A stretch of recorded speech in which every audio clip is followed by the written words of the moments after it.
Aleluya.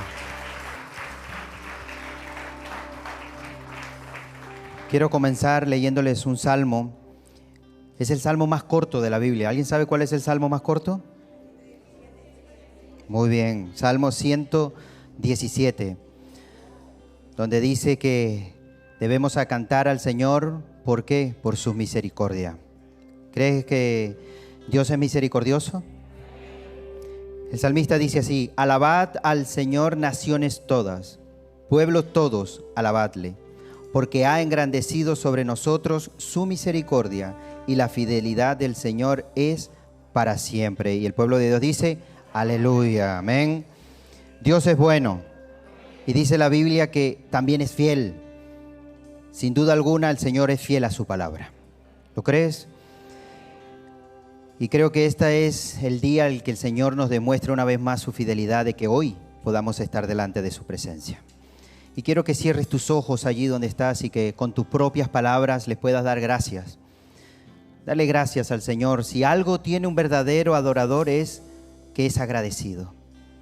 Es agradecido a nuestro Dios en todo momento, ¿sabes? La Biblia nos enseña que la actitud, el carácter de los hombres que están alejados de Dios en los últimos tiempos, una de las cosas que tienen es que son ingratos. Pero el pueblo de Dios es agradecido, porque reconoce que Dios es bueno, que Dios es fiel, que Él es misericordioso y bondadoso. Bendito Padre Celestial, te damos gracias, Señor. Gracias, Padre, por darnos la oportunidad de una vez más acercarnos delante de tu presencia, Dios mío. Señor, ayúdanos a poderte alabar en espíritu y en verdad, Señor. Ayúdanos a deleitarnos delante de tu presencia. Enséñanos, Señor, a acercarnos delante de ti, Señor, el poder alabarte, adorarte, el poder disfrutar de este tiempo, Señor. Es un regalo que tú nos das, Señor. Queremos aprovecharlo bien delante de tu presencia, Señor. Que tú te muevas en medio de la alabanza, en medio de la adoración, Dios mío, Señor. Prepara nuestros corazones para que esa palabra viva y eficaz que hoy traes para nuestras vidas, Señor, de semilla, Señor, de fruto en nuestras vidas, Señor. Que podamos ponerlo en práctica cada día de nuestras vidas, Dios mío. Señor, te queremos pedir perdón por nuestras faltas, nuestros errores, nuestros malos pensamientos, nuestros pecados, Dios mío. Perdónanos. Y que podamos salir renovados y fortalecidos de tu presencia el día de hoy, Señor. Bendice a todas las personas que hoy están aquí presentes, todos los que nos están viendo, Señor, a través de las redes. Dios mío, bendice, Señor, todo lugar donde se está invocando tu nombre en este momento. Queremos darte a ti toda la gloria y toda la honra. En el nombre de Jesús. Amén y amén. Le damos un fuerte aplauso a nuestro Dios. Amén. Bendito sea tu nombre, mi Dios. Aleluya. Aleluya. Amén. Pueden tomar asiento un momentito, y he subido antes de la lectura bíblica porque en esta tarde estamos muy contentos con el Señor, por supuesto por la vida de todos y de cada uno de ustedes y también de los hermanos que nos están viendo en diferentes partes del mundo. Pero hoy tenemos una visita especial de unos hermanos que yo conocí hace 150 años atrás aproximadamente. Recuerdo que nosotros vivíamos en un pueblo de la provincia de La Coruña llamado Santa Eugenia de Ribeira. Allí estuvimos abriendo una iglesia y viviendo durante 2 años y medio. Priscila era muy pequeñita, y de ahí nos fuimos a vivir a Argentina y allí estuvimos un tiempo. De verdad que fue un tiempo maravilloso, un tiempo inolvidable. Pero yo tenía que viajar en aquel tiempo mucho a Madrid por distintos motivos, ¿no? Y cada vez que iba a Madrid había una chica de nuestra iglesia, allí en Galicia, que me pedía el favor si yo la podía llevar a Madrid. Y el motivo era porque su novio, en aquel tiempo ellos no estaban casados, vivía en Madrid. Entonces aprovechaba que yo iba y tenía que volver. Entonces volvíamos muy tarde a la noche porque tenía que volver a predicar el domingo a la mañana temprano en la iglesia. Y con el paso del tiempo, pues esta pareja se casaron. Y la última vez que nos vimos, pues fue hace muchos años. Yo no sé exactamente cuánto. Ellos ahora lo van a recordar. Ellos se casaron, están sirviendo al Señor en una iglesia en Madrid, que Dios mediante, si el Señor lo permite, yo estaré visitando a los hermanos en el mes de septiembre. Pero ellos además fueron misioneros durante 12 años en Guinea Ecuatorial. Estuvieron allí como misioneros y ellos se llaman Conchita y Antonio. Yo le voy a pedir que pasen y le demos un fuerte aplauso de bienvenida a nuestros hermanos en esta noche para la gloria del Señor. Hermanos que han trabajado y se han desgastado para el Señor y siguen trabajando, y ellos están pasando unos días con nosotros aquí en Tenerife. Llegaron hace unos días, yo estaba de viaje, también acabamos de llegar nosotros ahora, pero estamos muy contentos de tenerles entre nosotros.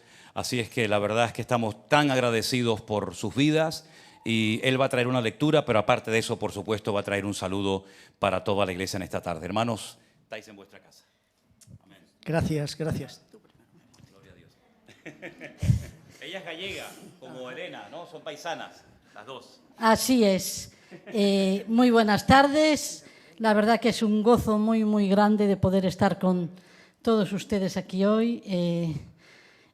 Para mí es una alegría muy grande de poder ver sobre todo a Manolo Sierra, a Elena y a sus hijas y a su yerno y a su nieto, ya que la verdad que cuando nosotros vinimos aquí a Tenerife, fue ya hace 30 años, solo existía Priscila, todavía Miriam no existía.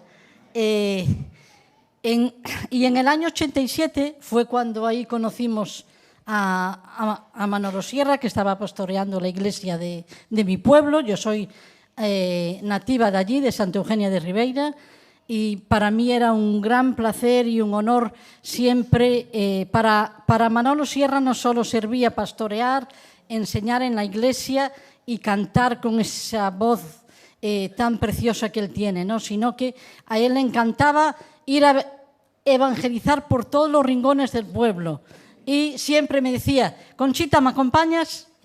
Y ahí íbamos, ¿no? Y me acuerdo una vez que le estábamos predicando el Evangelio a una señora y le estaba explicando Juan 1:12, ¿no? Más a todos los que lo recibieron, a los que creen en su nombre, les dio el poder de ser hechos hijos de Dios. Y al final Manolo le decía, ¿tú quieres ser hija de Dios? Y decía, yo no creo eso. Y a mí lo que más me llamaba la atención, que Manolo me decía, pues ¿qué quiere usted? ¿Arranco esta hoja de la Biblia? Os amamos, oramos por vosotros y seguir adelante, que vale la pena poder descubrir día a día sus milagros de Dios. Él es el mejor médico, Él es el mejor psiquiatra, el mejor psicólogo, el que nos levanta, el que nos alienta, el que nos alimenta. Alábale porque Él es bueno. Amén. Amén, amén. Gracias, gracias. Solamente para terminar bien con nuestra amistad, que realmente, bueno, damos muchísimas gracias a Dios por la vida de vuestros pastores. Somos del siglo pasado, pero estamos siendo bien conscientes, ambos, y yo doy gracias a Dios sobre todo por la forma en que Dios ha multiplicado y extendido el ministerio a nivel internacional del pastor. Para nosotros siempre será Manolo Sierra, discúlpame, aunque sigo los devocionales también por YouTube y pues no me cuesta acostumbrarme a José Manuel Sierra. Claro que sí. Por eso os he dicho, os he advertido, perdón por abusar de vuestra paciencia. La palabra del Señor siempre es viva. Soy un enamorado y un loco por la palabra de Dios cada día. Y Hebreos capítulo 5, desde el 11 hasta el 13, dice lo siguiente.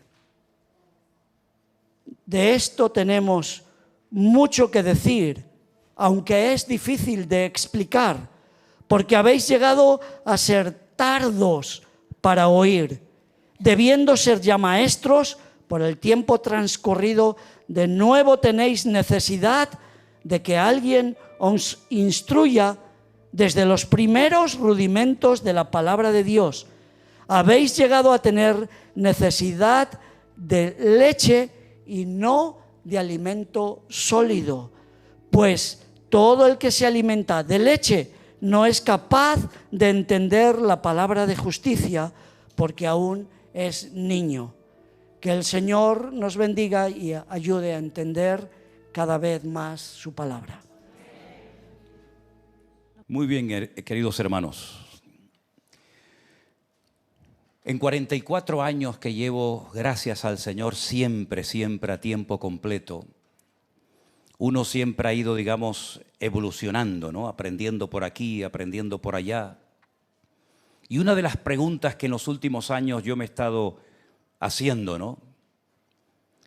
¿Cómo es posible que haya veces hermanos que hayan escuchado los mismos mensajes, los mismos cultos, las mismas actividades de todos los demás? ¿Y cómo es posible que algunos todavía no han llegado a ese nivel de madurez que el Señor espera de todos y de cada uno de nosotros?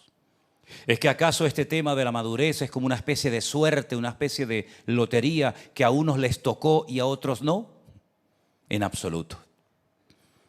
El Señor nos ha capacitado a todos los que hemos nacido de nuevo y nos ha dado todo lo necesario para que nuestras vidas sean vidas fructíferas y eficaces en el reino y podamos llegar a ese nivel de madurez que, por supuesto, no podemos decir que ya hemos llegado, pero por lo menos estamos esforzándonos por alcanzar. Nuestro máximo ejemplo de madurez, sin lugar a dudas, fue nuestro Señor Jesucristo. Él fue perfecto en todos los aspectos de su vida, la forma de hablar, la forma de reaccionar, la forma de tomar decisiones, etc. Y si alguien fue maduro totalmente, de pies a cabeza, ese fue nuestro Señor Jesús. Él es nuestro ejemplo a imitar, ¿verdad? Pero la pregunta es, ¿por qué hay creyentes que parece que maduran más rápidamente que otros? Cuando yo digo todos escuchan lo mismo, todos asisten a las mismas actividades, etcétera, etcétera. A veces es un misterio, realmente les digo, es como el crecimiento de la iglesia. Hay iglesias que crecen, entre comillas, sin hacer nada, y hay iglesias que están todo el día en un sinfín de actividades y no crecen como ellos esperaban que tenían que haber crecido.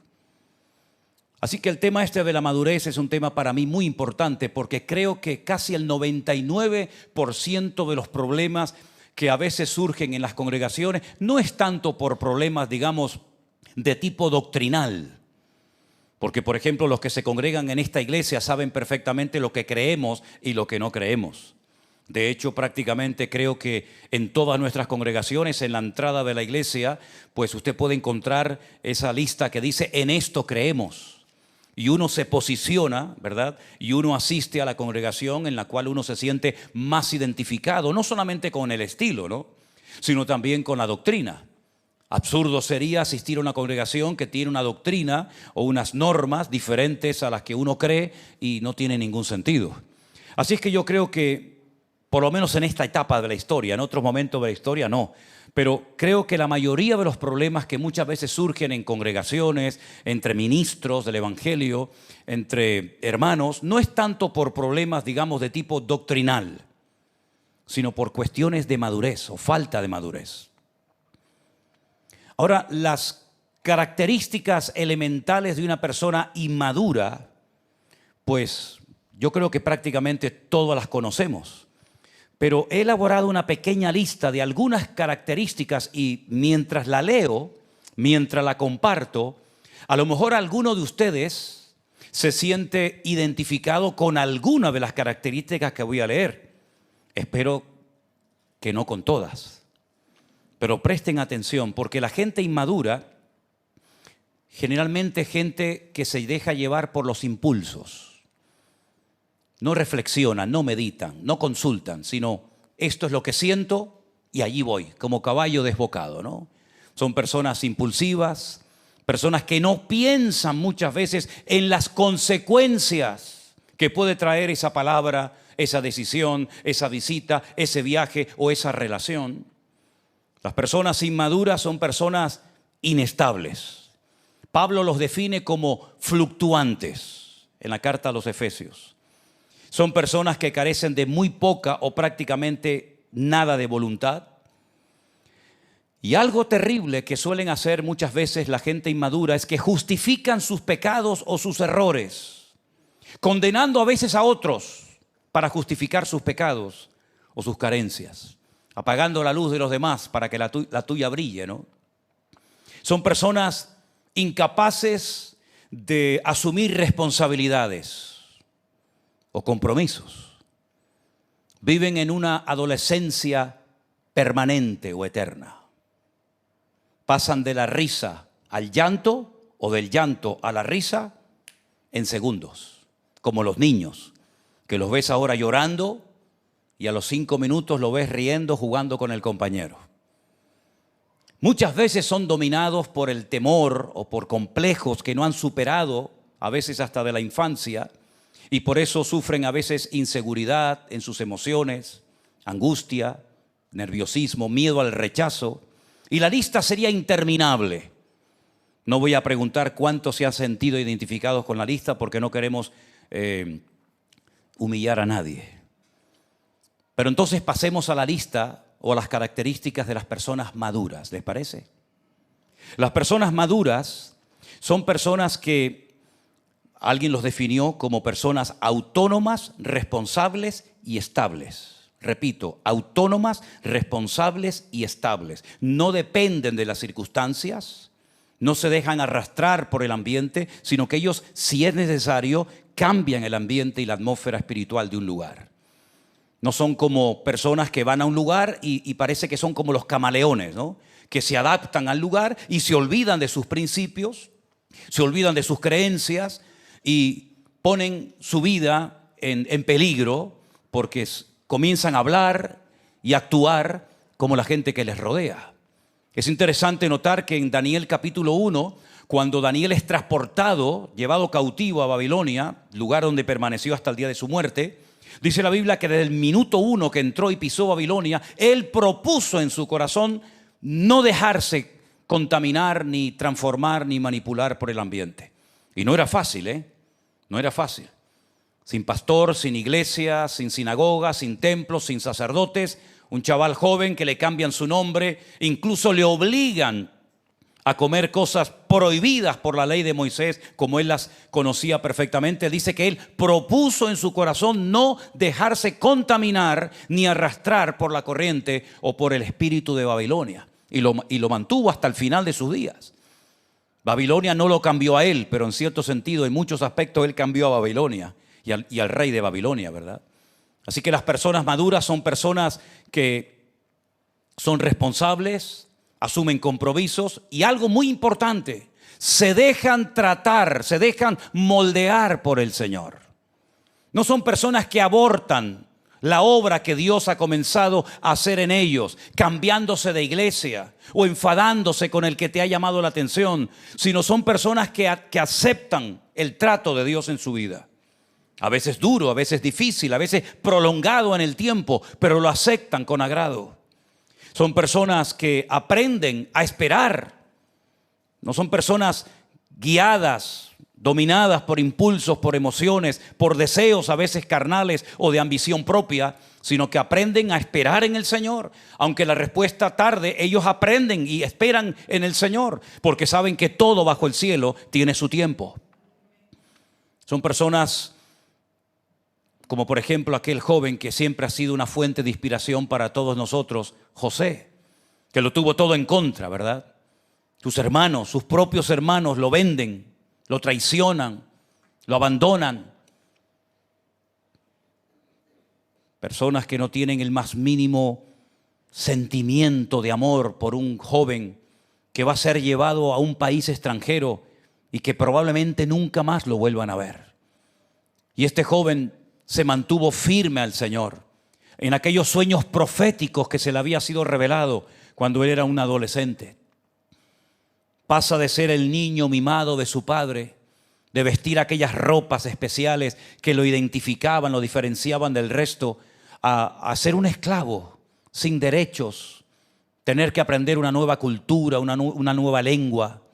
Y no solamente eso, sino que además, pues, ya no puede adorar con esa libertad con la que adoraba abiertamente a su Dios, porque allí es un país con una cantidad de ídolos y de imágenes terribles.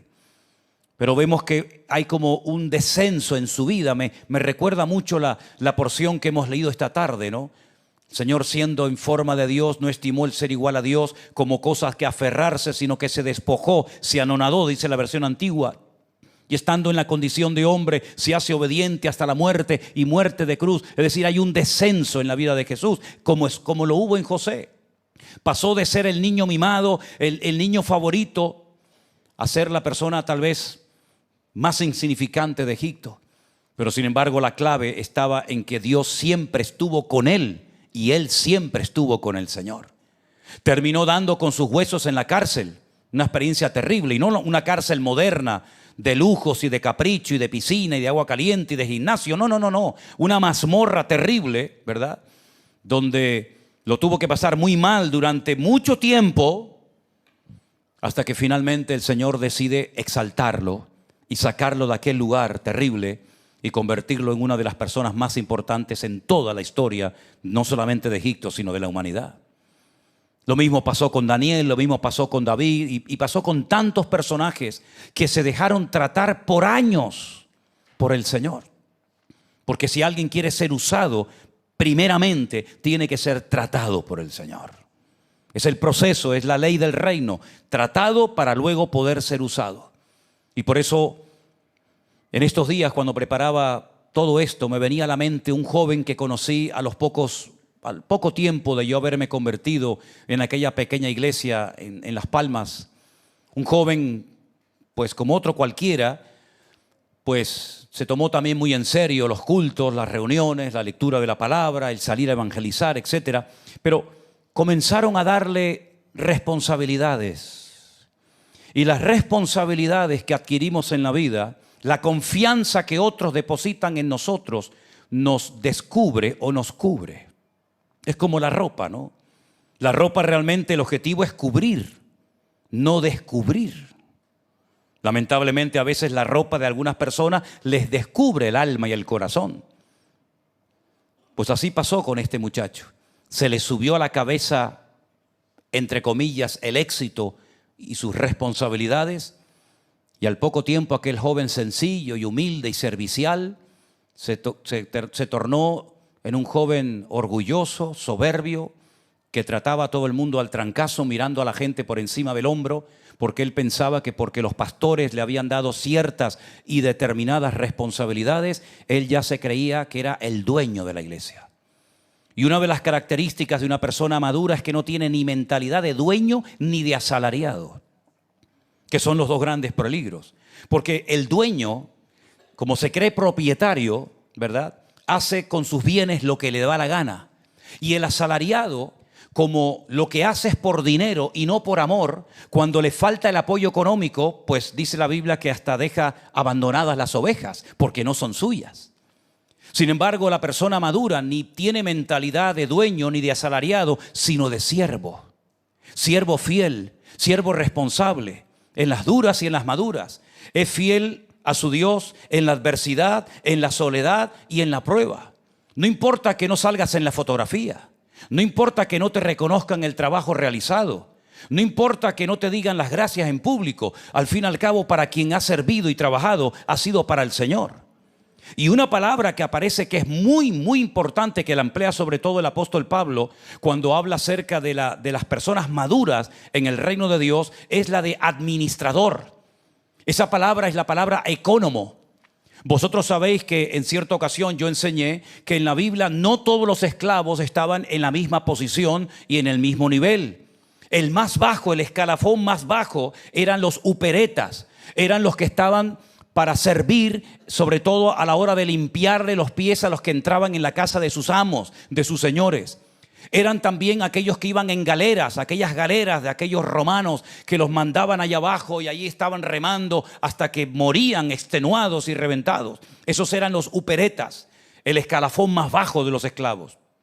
Luego estaban los doulos, ¿verdad? Nos suena mucho la palabra porque eran aquellos que habían renunciado a su libertad, pudiendo ser libres, decidieron quedarse por amor, servir por amor el resto de sus días a su amo, y eran los que llevaban aquel arete, ¿no?, aquel zarcillo en la oreja como señal de que habían renunciado a su libertad por amor a su amo.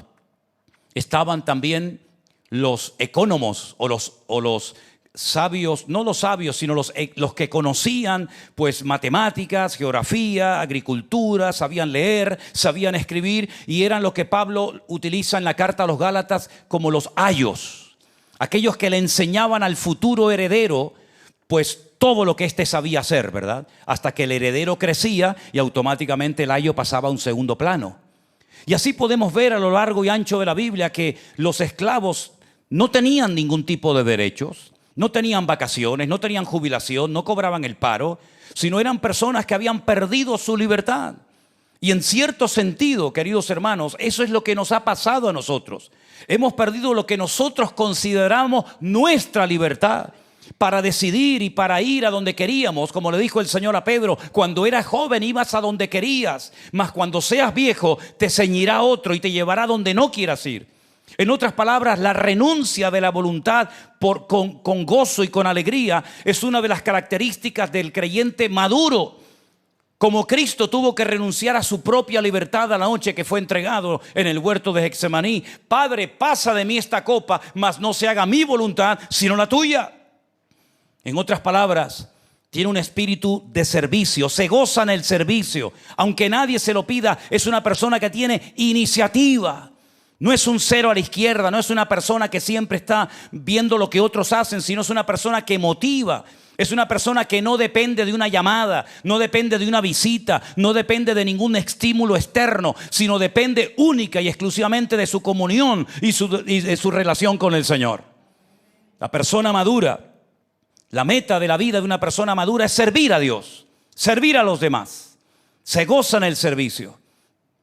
Y por supuesto, no solamente es constante y no solamente es responsable, sino que también es una persona que está dispuesta a dar su vida por lo que hace. Y todas estas características las vemos en nuestro Señor Jesucristo. Él dio su vida por amor a nosotros, sin tener que hacerlo, pero lo hizo.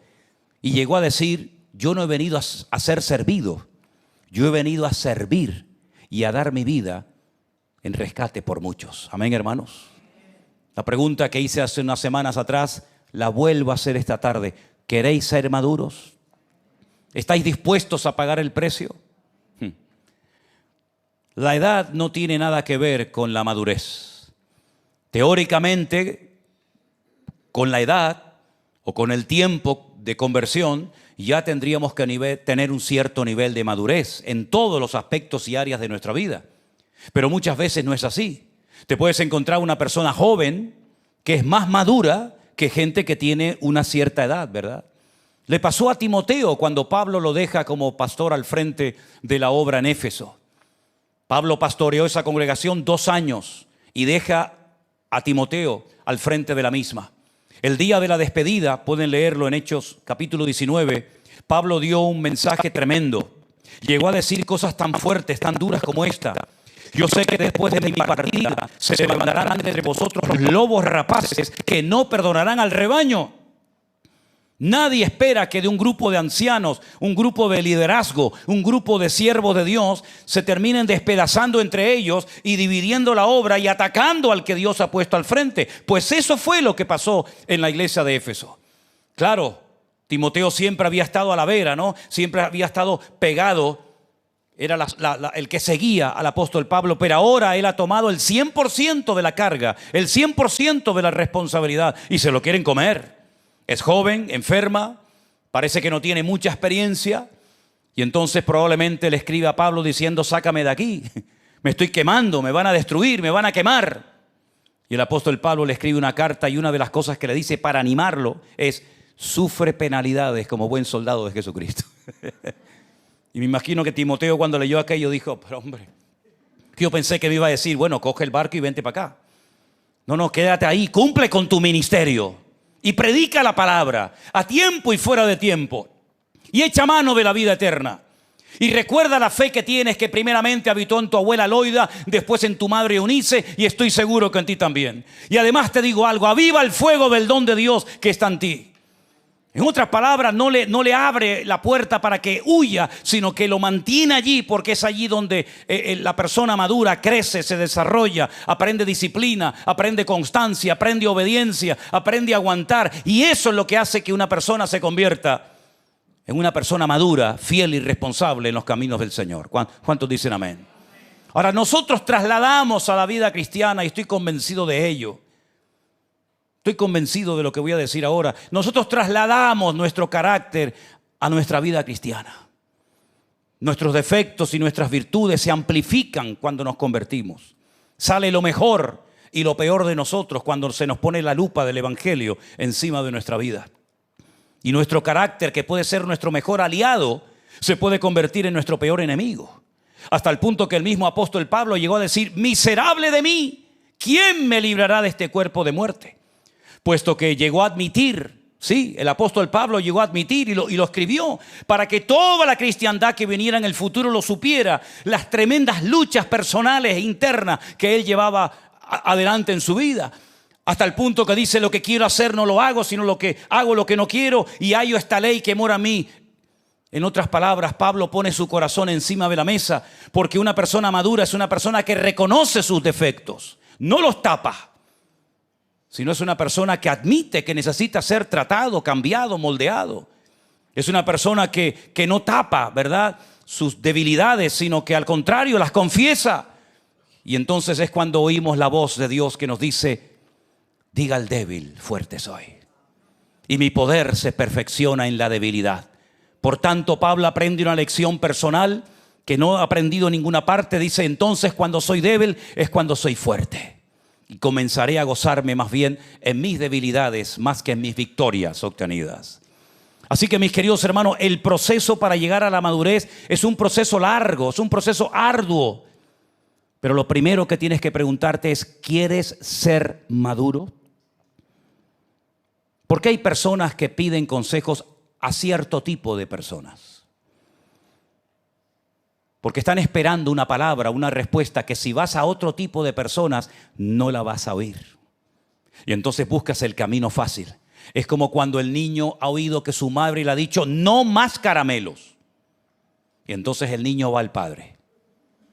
Y el padre dice: sí, coge los que quieras. Y ahí se lía el padre y la madre. Y cuando el niño ve que el papá o la mamá le han dicho que no, entonces se va al abuelo. Y si el abuelo dice que no, se va a la abuela. Y siempre busca una salida, ¿verdad?, con tal de no admitir que se le ha dicho no. ¿Y cuántas veces hemos dicho que nuestro Dios puede responder con un no rotundo? A veces responde con un sí, y a veces también guarda silencio. Y ahí viene la madurez y la experiencia y el discernimiento para saber cómo interpretar el silencio. Como dice la ley, ¿no?, el que calla otorga, ¿no?, el silencio administrativo. Ahora, cuando vamos a la palabra de Dios, nos encontramos que para poder alcanzar madurez, a veces hay que pedir ayuda. Y hay que pedir ayuda porque hay gente que su indisciplina, su falta de constancia, le está pasando factura. Si tú has sido una persona inconstante en todo, en los estudios, en el trabajo, una persona indisciplinada que hoy quiere una cosa y mañana quiere otra, cuando tú te conviertes esa área de debilidad en tu vida, el diablo la puede utilizar para crearte grandes problemas. Y por eso tienes que pedir ayuda, porque hay ejercicios para poder desarrollar disciplina en nuestra vida. Como se puede disciplinar el cuerpo a la hora de la comida, o del sueño, o del trabajo, o de cualquier cosa. Pero lo que tienes que partir de la base es que habrá momentos en los que tú solo o sola vas a poder obtener ciertos y determinados resultados y victorias. Pero habrá otros momentos en los que tendrás que pedir ayuda. La Biblia dice que durante años David mató a todos los gigantes que se le aparecían en el camino. Pero llegó un momento que tuvo que pedir ayuda. Y cuando aquella pesca milagrosa se produjo como consecuencia de un acto de obediencia a la orden del Señor, echad la red a mano derecha, la Biblia dice que tuvieron que pedir ayuda a las barcas que estaban cerca, porque si no, ellos no podían con toda aquella abundancia. En otras palabras, acostúmbrate a pedir ayuda si la necesitas, y más para tu crecimiento y para tu desarrollo espiritual. Rodéate de gente espiritual, no de mequetrefes. no de gente débil en la fe, no de personas fluctuantes, sino de personas maduras que te puedan transmitir su madurez y su experiencia para que tú puedas crecer y parecerte cada día más y más al carácter de nuestro Señor Jesucristo. Deja de ponerte metas irracionales, ilógicas e infantiles.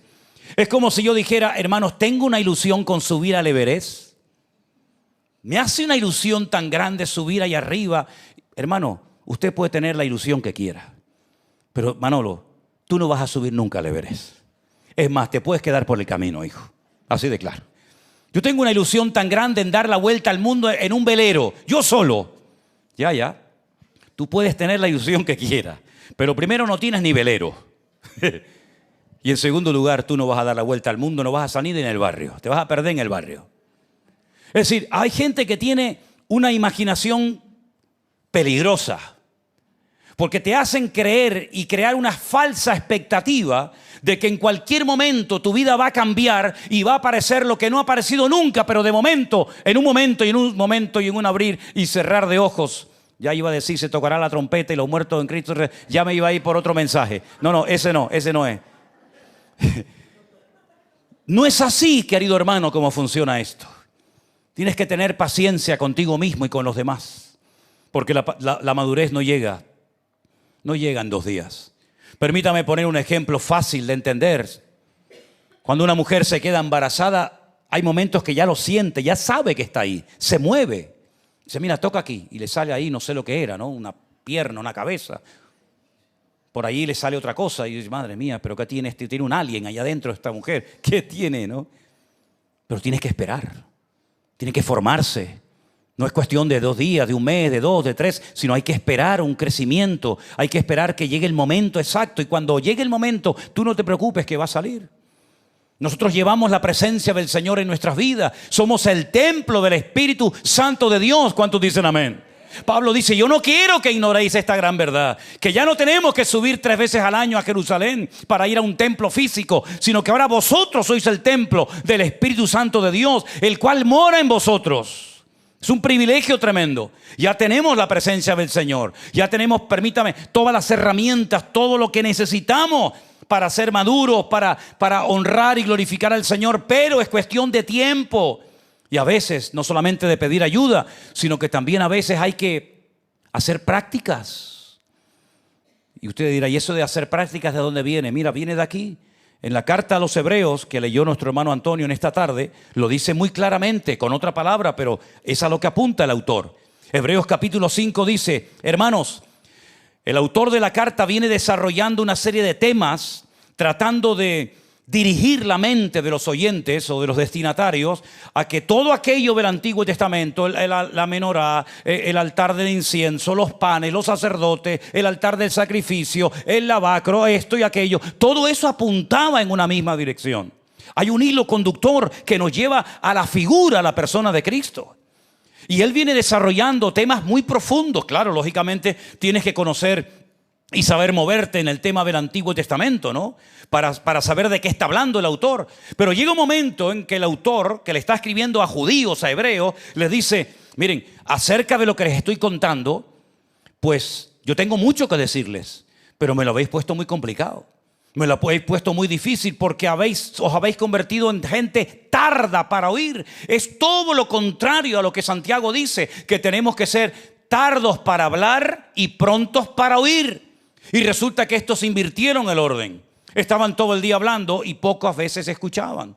Y el autor de la carta a los hebreos le dice, os habéis hecho tardos para oír.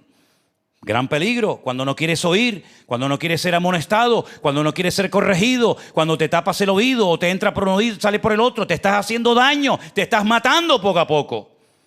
Entonces dice, ustedes ya a estas alturas de la vida teníais que ser maestros. ¿Qué es un maestro, hermano? Un maestro es una persona que está para dar, para instruir, para ayudar a los demás, para compartir conocimiento. Un maestro no va a la escuela a aprender, va a enseñar. Y los que están allí aprenden del maestro.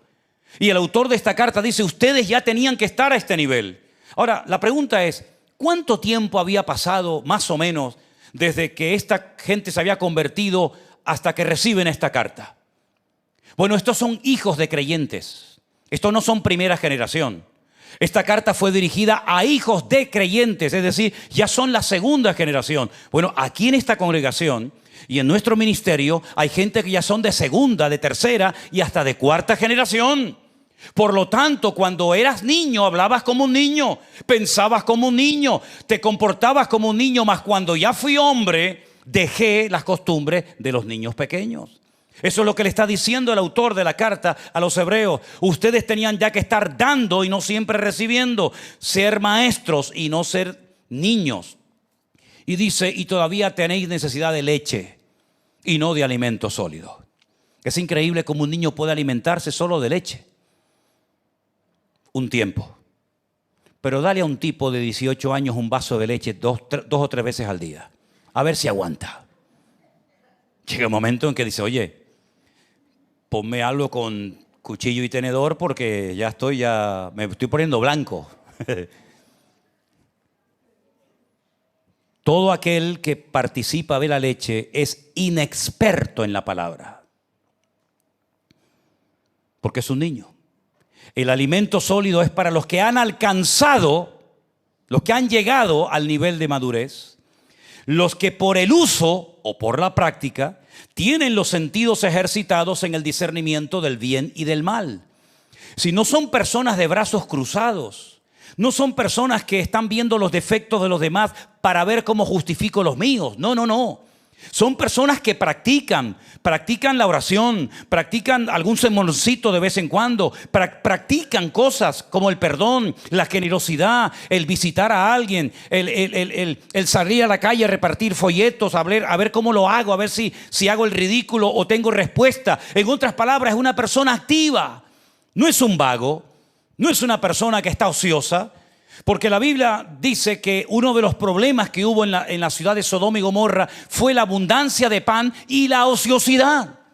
Muchas veces decimos Sodoma y Gomorra es que eran de una promiscuidad sexual terrible. Y es verdad, pero nos olvidamos de que dos grandes pecados o defectos de la gente de Sodoma y Gomorra era la abundancia, el tener demasiado y además de eso, la ociosidad. Se aburrían. Y yo he dicho que para no pecar, procura estar siempre activo en las cosas del Señor. Y si estás activo, no vas a tener tiempo ni para pecar, ni para desanimarte, ni para deprimirte. Pero la persona que tiene cosas y encima dispone de demasiado tiempo libre y no le invierte en el Señor, es vulnerable a cualquier dardo de fuego del maligno en su vida. Por eso el cristiano maduro es una persona que administra los recursos del Señor, administra los dones o talentos que el Señor le ha concedido por un tiempo, administra su tiempo, administra absolutamente todo. Es una persona que es un reloj. No es una persona que va improvisando. A ver qué hago hoy. Bueno, hoy voy a... No. Es una persona ordenada, disciplinada, que sabe lo que quiere, que sabe lo que tiene, pero que también es honesto y reconoce lo que no tiene, porque Dios se lo ha dado a otra persona. ¿Cuántos dicen amén? ¿Se acuerdan ustedes cuando Pedro y Juan subieron a las 3 de la tarde a orar al templo? Había un mendigo, cojo de nacimiento, que esperaba recibir algo de ellos. Extendió la mano y Pedro y Juan se le quedaron mirando y le dijeron, no tenemos.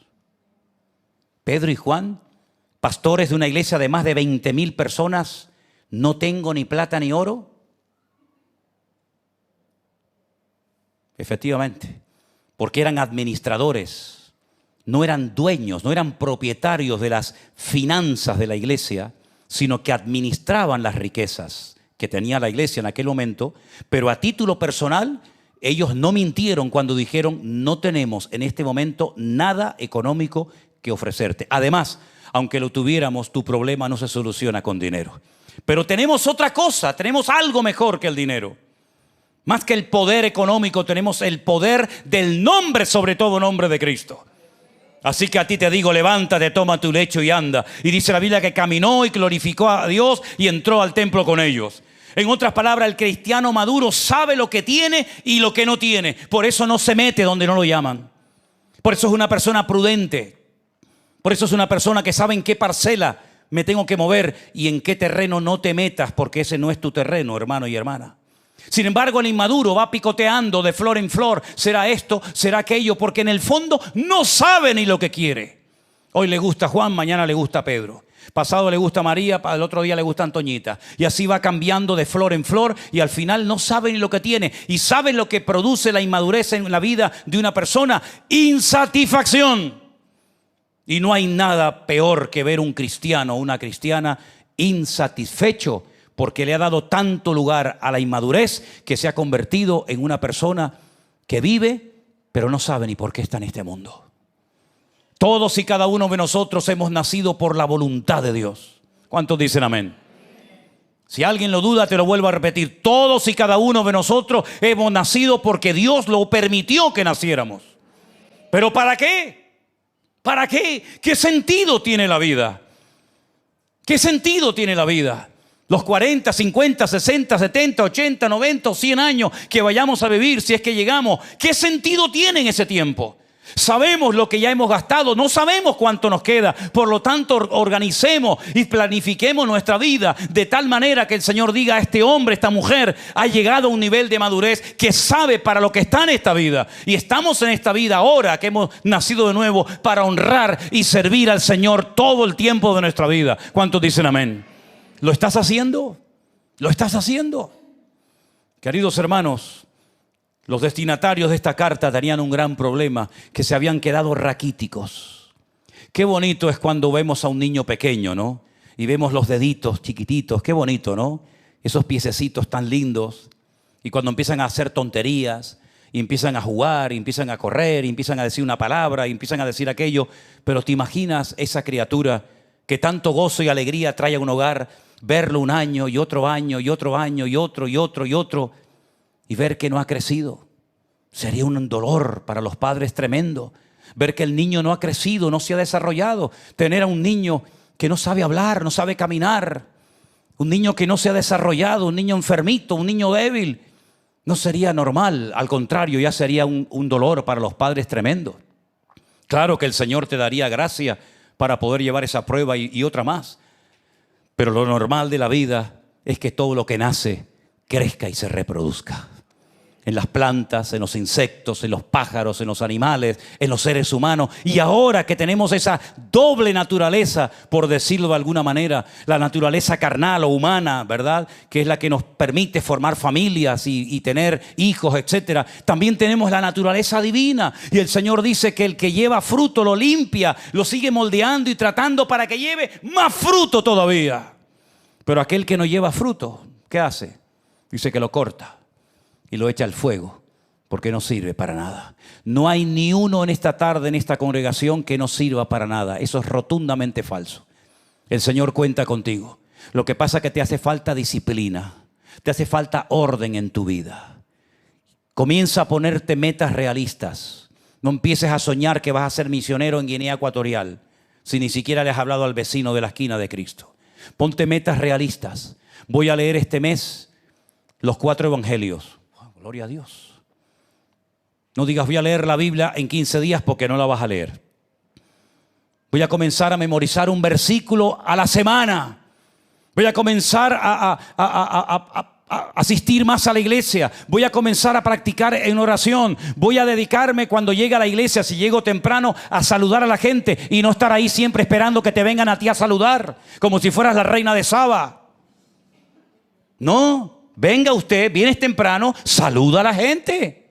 Hermano, viene temprano, saluda a los hermanos. No estés esperando, el pastor no me saludó, pues vete tú a él y salúdalo. Es que pasó la hija del pastor, pasó Matías, pasó Pepito y no me saludó. Hombre, claro, si estás siempre apoltronado ahí, que pareces el Buda, ¿eh?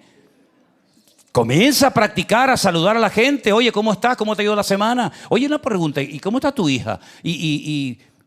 ¿Y cómo viniste a la iglesia? ¿Viniste caminando? Oye, el coche me enteré que se te rompió, ¿te puedo echar una mano? ¿Y cómo vas a ir a la casa? No, yo tengo... pues vente conmigo, yo te llevo. En otras palabras, ábrete, intégrate. No vengas de excursión a la iglesia, hermano y hermana. No vengas de excursión con la mochila a ver qué va a predicar hoy este señor. No, vamos a integrarnos. Vamos a formar parte de... Y decir, oye, ¿cómo va la obra en Colombia? ¿Cómo va la obra en Estados Unidos ahora que has estado por ahí? Oye, ¿has estado estos días en la finca en Alicante? Nadie me ha preguntado nada. En otras palabras, intégrate, pregunta. Oye, ¿se ha pagado el local de la iglesia? ¿Y la luz? ¿Cuánto estamos pagando de luz? ¿Hace falta algo? Es que a veces pasan semanas y meses y no preguntáis nada. Y yo digo, bueno, ¿los habremos malcriado? En otras palabras, hermano, involúcrese en la obra. Pregunte, métase en las cosas del Señor. Y eso te va a traer a tu vida una madurez. Y te vas a olvidar de tu problema, de tu enfermedad, de la artrosis, de la artritis y de la reuma o como rayo se llame. El cristiano maduro no está centrado en sí mismo. El cristiano maduro está centrado en el Señor y en lo que ama y quiere el Señor. Hemos tenido en esta tarde, Anderson ha dado una clase para los hermanos que se van a bautizar y me ha llevado una alegría cuando subí a Río y vi un grupito lindo de hermanos que se van a bautizar ahora dentro de unos días cuando lo anunciemos. Por cierto, si hay alguno que todavía no está bautizado y quiere poner en práctica en su vida este mandamiento, estás a tiempo. Pero hermanos, los tiempos se están acortando, el mundo cada vez se está poniendo más complicado y difícil. Tenemos que aprender a tener más relaciones interpersonales los unos con los otros. Ábrete, pregunta, y si no te acerca, acércate tú, y si no te hablan, habla tú. En otras palabras, si quieres cosechar, tienes que sembrar primeramente, dice la palabra. Y sobre todas las cosas, mi querido hermano, cuando termines hoy de estar en este lugar, piensa en una cosa: ¿qué estoy haciendo con mi vida? El cristiano maduro no tiene una agenda personal. Hay gente que se quiere aprovechar de la finca, de la iglesia virtual, de los cultos, de las reuniones, de los campamentos, de los congresos. Siempre ha sido y siempre será así. Pero el cristiano maduro no es el que dice: aquí voy a sacar tajada, aquí voy a sacar un beneficio personal, porque el cristiano maduro no tiene agenda personal. El cristiano maduro, la única agenda que tiene es esta: al Señor tu Dios adorarás y a Él solo servirás. Esta es la agenda de un verdadero cristiano maduro. Para Cristo vivo, para Cristo pienso, para Cristo actúo. Todo lo que hago, lo hago para Él y para glorificarle a Él. Ya no me interesa llamar la atención sobre mi vida. Ya no me interesa conseguir mi capricho personal. Lo único que me motiva en la vida y me mueve es honrar y glorificar a mi Señor y al cuerpo de Cristo, que Él lo ama. ¿Cuántos dicen amén? Cierra tus ojos en esta tarde ahí donde estás. Y vuelve otra vez a preguntarte: ¿quieres ser maduro, hermano? ¿Quieres ser una mujer madura en Cristo? Yo no te pregunto la edad que tienes, porque no tiene nada que ver la edad con la madurez. Yo te pregunto si tú hoy quieres decirle al Señor nuevamente: Señor, yo quiero pagar el precio para ser una persona madura, responsable, integrada, comprometida, con espíritu de siervo, de administrador y no de amo, ni de asalariado. Quiero gozarme en todo lo que haga, incluso hasta en lo que no haga o no me dejen hacer, también en eso me gozaré. Quiero aprender a ser constante en la adversidad. Quiero ser fiel en la soledad y en la prueba. Y quiero darte la honra y la gloria, Señor, en todo momento y en todo lugar donde tú me pongas. Y sobre todas las cosas quiero reconocer humildemente delante de ti mis carencias, mis defectos y debilidades, porque solamente tú me puedes ayudar a cambiar. Y muchos de los que estamos aquí esta tarde queremos cambiar, pero para bien, no para peor. A veces algunos cambian en la vida, pero para peor. Pero tú, Señor, nos quieres llevar de gloria en gloria, de bendición en bendición y de triunfo en triunfo. Y por eso en esta tarde, Señor, respondemos a tu palabra: heme aquí, aquí estamos, Señor. Solamente aquellos que hayan entendido el mensaje, repito, solamente aquellos que hayan entendido el mensaje y quieran verdaderamente llegar a ese nivel de madurez, que se puede llegar, no te quepa la menor duda, se puede llegar, hermano y hermana. Solamente los que quieran verdaderamente llegar a ese nivel de madurez, ponte de pie si así lo sientes en tu corazón y juntos cantaremos una alabanza a nuestro buen Dios y oraremos juntos para que el Señor nos ayude a ser un pueblo unido y maduro para la honra y la gloria del Señor. Aleluya. Gracias, Padre Santo. Te adoramos, Jesús. Aleluya.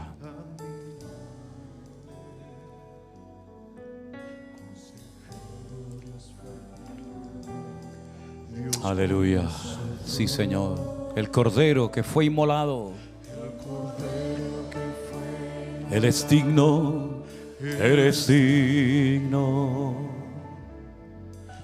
de tomar el poder, las riquezas, la sabiduría,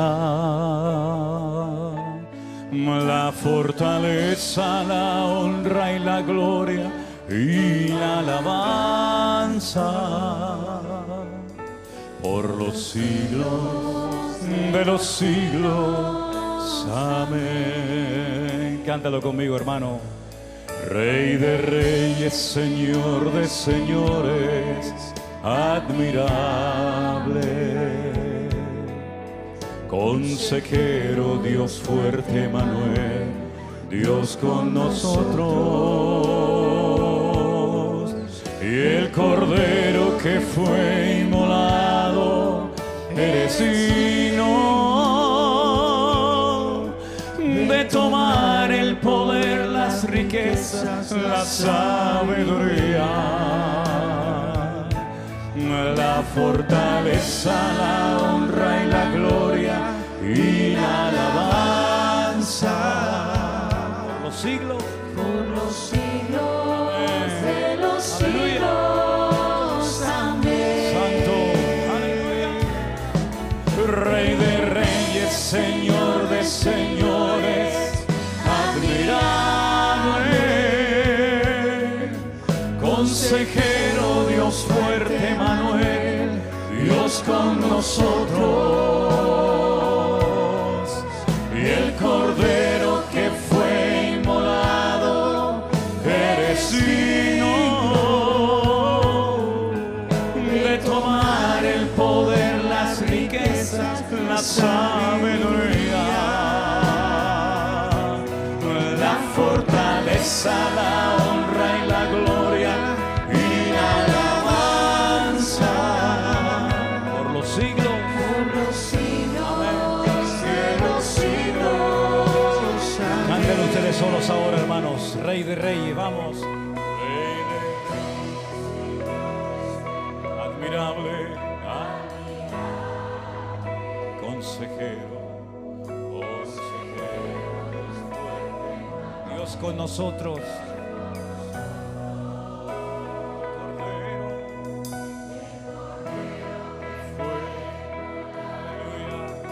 Gracias, Señor Jesús, tú eres digno de alabanza.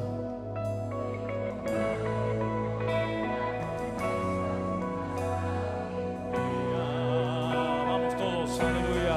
La fortaleza, la honra y la gloria y la alabanza por los siglos de los siglos. Amén. Vamos arriba una vez más, fuerte. Rey de reyes, Señor de señores, admirable. Consejero, Dios fuerte, Emanuel, Dios con nosotros. El Cordero que fue inmolado, eres digno de tomar el poder, las riquezas, la sabiduría, la fortaleza, la honra y la gloria y la alabanza por los siglos de los siglos. Amén. Por los siglos de los siglos.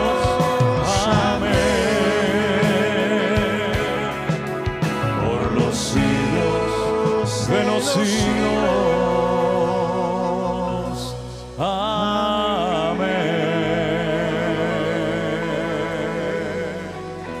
Aleluya. Amén. Amén. Amén. Amén. Amén. Gloria a Dios. Y antes de que me olvide, un punto vital, fundamental. Los cristianos maduros, en lo último que tienen que preocuparse es por lo material. ¿Saben por qué?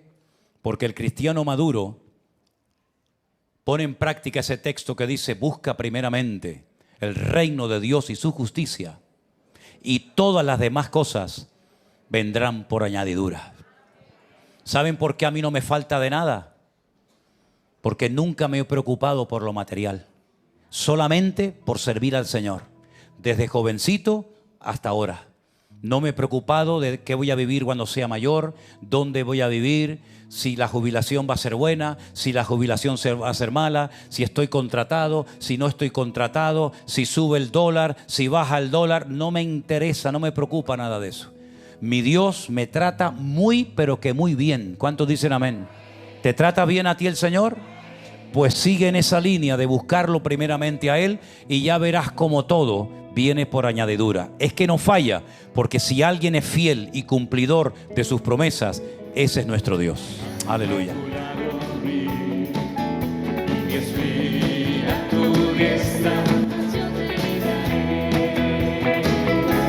Y te guardaré. Cuán grandes todos, cuán grandes son tus obras, profundos tus pensamientos, no hay nadie como tú. Caerán a tu lado mil y 10,000 a tu diestra, mas yo te libraré y te guardaré. Vamos, iglesia.